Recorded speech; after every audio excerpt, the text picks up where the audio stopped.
Durante la Edad Moderna se producen cambios muy importantes en los ejércitos europeos, no solo en su organización y tipo de armamento, sino también en su estrategia.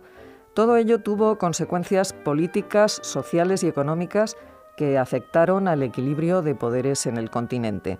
Para hablarnos de estos cambios y de los distintos modelos militares que había en la Europa moderna, contamos con la ayuda de Luis Ribot García, que es catedrático de Historia Moderna en la UNED.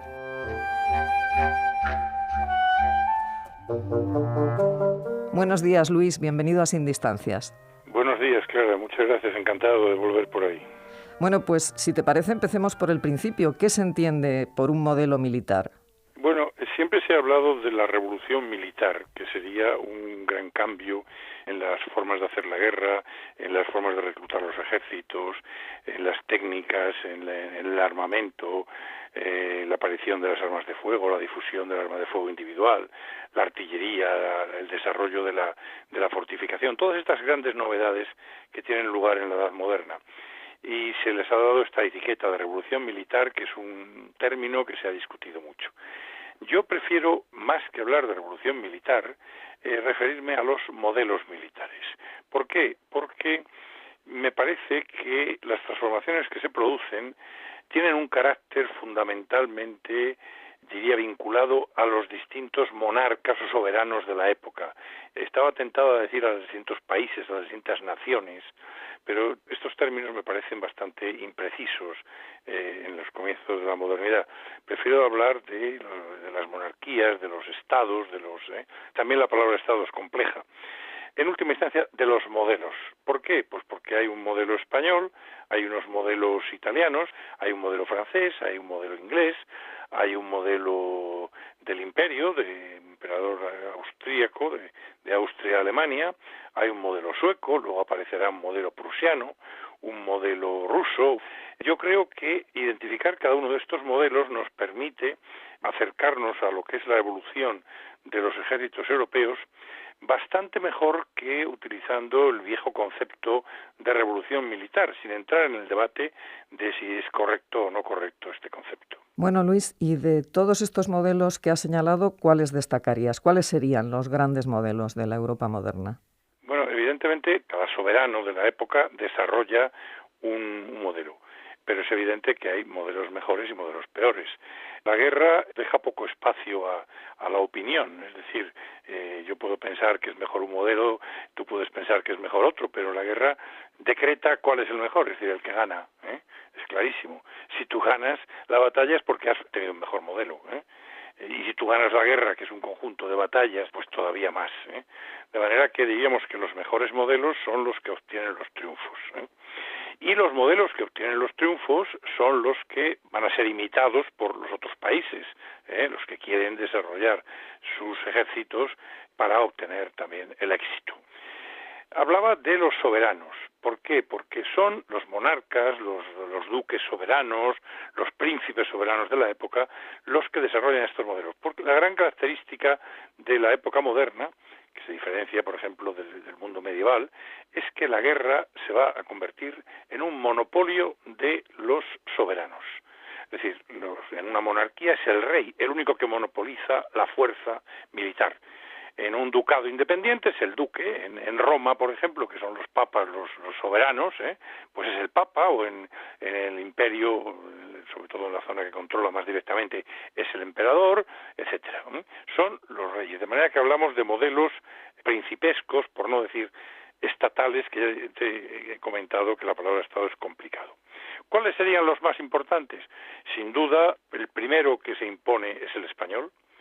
Desde tiempos de los reyes católicos, con Carlos V, Felipe II, va a ser durante buena parte del siglo XVI e incluso todavía hasta entrado el XVII va a ser el gran modelo, lo cual no quiere decir que no haya otros, Hay otros que procuran imitarlo, hay otros que proporcionan menos éxitos, porque pierden las batallas o no ganan con la frecuencia de los ejércitos españoles. Después, en el siglo XVII, el modelo español se verá sustituido en la ejemplaridad, en la condición de mejor modelo, por el francés, a partir de la segunda mitad, desde mediados del siglo XVII y sobre todo con Luis XIV. Luego, en el siglo XVIII, surgirán otros dos modelos notables, que serán el prusiano y el ruso. Y bueno, junto a estos grandes modelos, que son los que van a predominar, aparecen otros que introducen modificaciones. Por ejemplo, a finales del siglo XVI, el ejército de Mauricio de Nassau, de Holanda, es un ejército interesante. También en el siglo XVII, el ejército de la Revolución Inglesa de Oliver Cromwell, en los años 40. O antes, incluso en los años 30, el ejército sueco que participa en la Guerra de los 30 años, el ejército del rey Gustavo Adolfo de Suecia. Y en fin, se podrían citar otros, Pero repito, los dominantes, los que obtienen los grandes triunfos, son los que te he comentado, aunque algunos otros modelos menores, diríamos, pues aportan también innovaciones que luego se van a extender por otros ejércitos, puesto que, repito, la clave es la victoria y aquellos modelos que triunfan se van a acabar imponiendo, se van a acabar extendiendo. Luis, ¿y qué caracteriza a cada uno de estos 4 modelos que has destacado, el español, el francés, el prusiano y el ruso? Pues mira, la primera característica de todos ellos, como ya he dicho, es que dependen directamente de sus reyes. Es decir, son ejércitos reales. Ya no hay esas huestes medievales de los nobles, del noble que recluta tropas, lo hace a las órdenes de su rey, y si recluta tropas sin contar con su rey, pues se va a ver sometido a todo tipo de castigos, porque la guerra es un monopolio del soberano, del monarca, en los 4 modelos que hemos dicho. Naturalmente, la característica del modelo español, que es el primero, pues es el dominio del rey y también toda una serie de grandes transformaciones. España tiene un ejército que opera en múltiples territorios, puesto que la monarquía, desde el tiempo de los Reyes Católicos y aún más con Carlos V, domina amplias zonas de Italia, domina los Países Bajos, Luxemburgo y otros espacios, también incluso se extenderá por algunos puntos del norte de África, por América, de manera que es un modelo, digamos, que se extiende por los 4 continentes conocidos, lo cual es una novedad enorme. Bien es cierto que la concentración militar es esencialmente en Europa, puesto que no se puede hablar propiamente de ejércitos en otros ámbitos, ¿no? Y aparte de esto, bueno, pues es un modelo que desarrolla, basado inicialmente en la infantería, desarrolla los tercios, que son agrupaciones de infantería. Es un modelo multinacional porque aparte de los soldados que recluta el rey en su territorio, pues a la guerra van sobre todo voluntarios reclutados, de manera que hay gentes de muchos países que son contratadas y que sirven al rey de España. Algunos son súbditos, italianos, belgas o flamencos, diríamos, otros no, son ingleses, son irlandeses, son suizos, etcétera. Es un ejército basado en un control progresivo del poder real, pero todavía no se llega al grado de control al que se llegará después.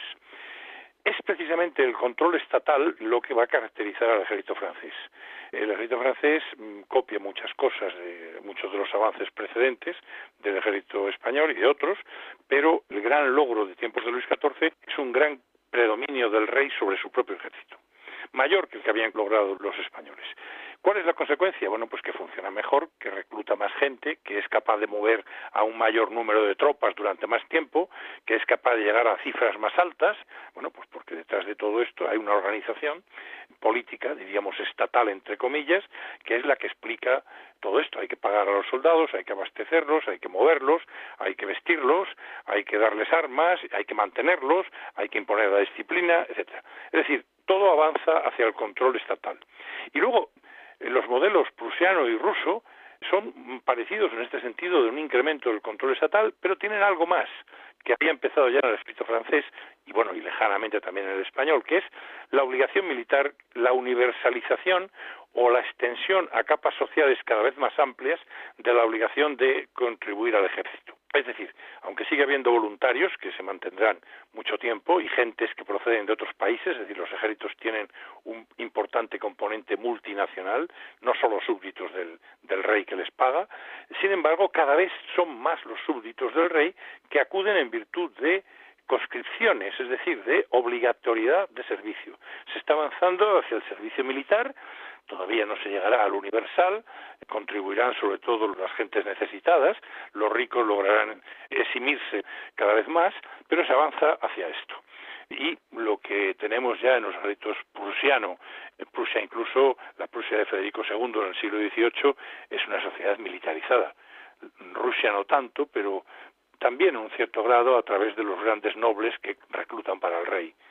De forma que lo que estamos avanzando es hacia un control cada vez mayor por parte de los monarcas y una extensión de la obligatoriedad de servicio cada vez a más sectores de la propia sociedad. Bueno, Luis, ¿y cuál ha sido el legado de estos modelos? ¿Qué queda de ellos en los ejércitos actuales? Bueno, en los ejércitos actuales queda poco, pero el legado fundamentalmente es el del siglo XIX y el del siglo XX, del comienzo del siglo XX. Un enorme militarismo de los estados.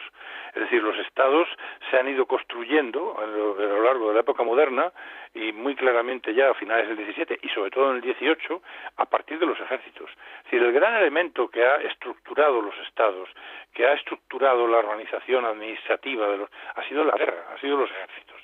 La administración civil ha ido siempre por detrás. Ha sido la necesidad de contar con soldados y de controlar todos estos aparatos, financiarlos, alojarlos, etcétera, lo que ya decía antes, lo que ha hecho que los poderes estatales se desarrollasen.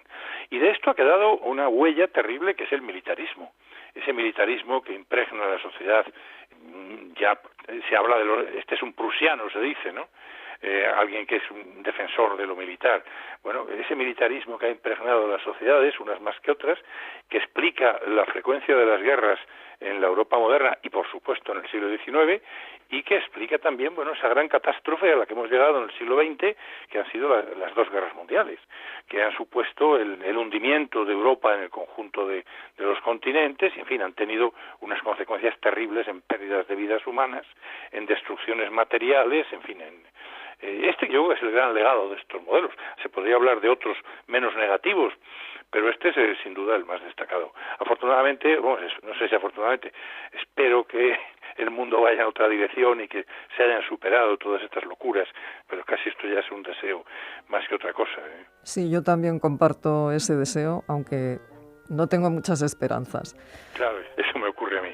Bueno, pues los modelos militares en la Europa moderna. Luis Ribot, catedrático de Historia Moderna en la UNED, muchísimas gracias por habernos acompañado esta mañana en Sin Distancias. Muchas gracias a ti, Clara.